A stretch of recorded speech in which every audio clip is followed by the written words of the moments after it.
조간 브리핑입니다. 중앙일보는 시진핑 중국 국가주석이 제6차 금융공작회의에서 금융권에 대한 관리감독 강화를 촉구했다고 보도했습니다. 시 주석은 이번 회의를 주재하고 공산당이 금융 업무의 주체가 돼야 한다며 리스크 방지를 강조했습니다. 시 주석은 특히 지방 채무 위기를 방지 해소할 시스템을 만들고 높은 수준의 경제 발전에 적합하도록 정부의 부채 관리 시스템을 구축하며 부동산 기업을 건전하게 관리할 제도와 자금 시스템을 갖춘 부동산 금융을 완비하라고 밝혔습니다. 금융권의 부패 척결도 언급했습니다. 한국은행은 이번 회의는 향후 5년간 금융정책의 방향성을 결정하는 자리라며 당의 금융통제와 금융위기 해소를 강조한 점이 중요하다고 설명했습니다. 경향신문은 최근 전기차 성장률이 저조하자 글로벌 완성차 업체들이 투자 속도 조절에 나섰다고 보도했습니다. SNE 리서치에 따르면 최대 시장인 중국에서 전기차 인도량은 2021년 상반기부터 지난해 상반기까지 123.6% 증가했지만 지난해 상반기부터 올해 상반기까지는 42.7% 증가에 그쳤습니다. 북미 시장에서도 같은 기간 전기차 인도량 증가율이 54.7%에서 53.2%로 낮아져 둔화가 가시화했습니다. 게다가 저가 중국차 공세 속에 테슬라가 지난해 말부터 전기차 가격을 적극 인하하면서 업계 수익성도 떨어지고 있습니다. 이에 혼다와 GM은 북미에서 GM의 전기차 전용 플랫폼을 활용해 보급형 전기차를 공동 개발키로 했던 계획을 지난 25일 전면 철회했습니다. 포드도 전기차 투자액을 줄이고 SK온과 미국 켄터키주에 건설하는 두 번째 배터리 공장 개장을 연기하기로 했습니다. 다만 먼저 투자를 늘리며 퍼스트 무버 대열에선 현대차와 기아는 기존 전략을 그대로 유지하며 버텨내기로 했습니다. 이어서 조선일보는 최악의 불황을 겪고 있는 글로벌 반도체 시장이 올 4분기부터 본격 반등할 것으로 보인다고 보도했습니다. 반도체 핵심 수요처인 스마트폰과 PC 수요가 살아나면서 지난 2년 동안 하락세였던 반도체 가격도 상승세로 돌아서고 있습니다.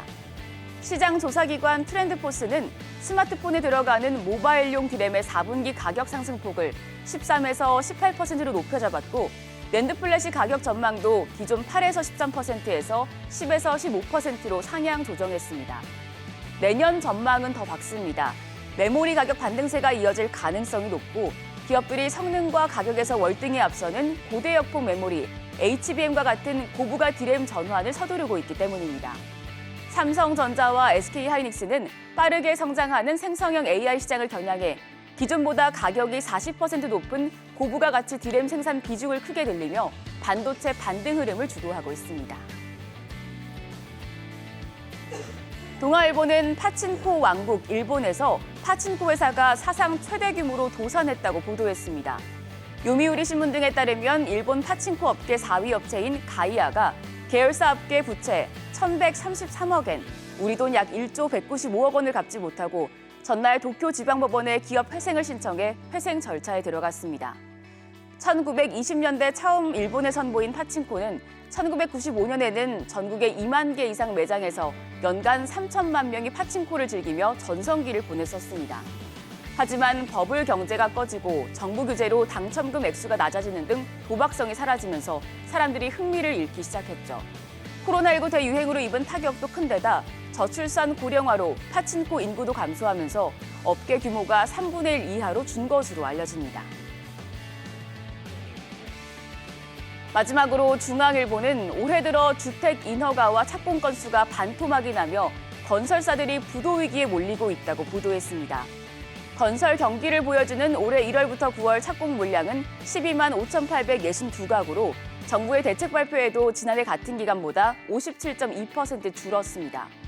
같은 기간 전국에서 준공된 주택도 25만 1,417가구로 전년 동기 대비 12.5% 감소했고 악성 미분양으로 분류되는 준공 후 미분양은 9,513가구로 전월보다 1.3% 증가했습니다. 지방 시행사나 중소건설사는 미분양에 따른 사업상 악화에 몰리고 이를 지켜본 금융권이 더 돈을 빌려주지 않아 부도 위기에 몰리는 악순환이 이어지고 있습니다.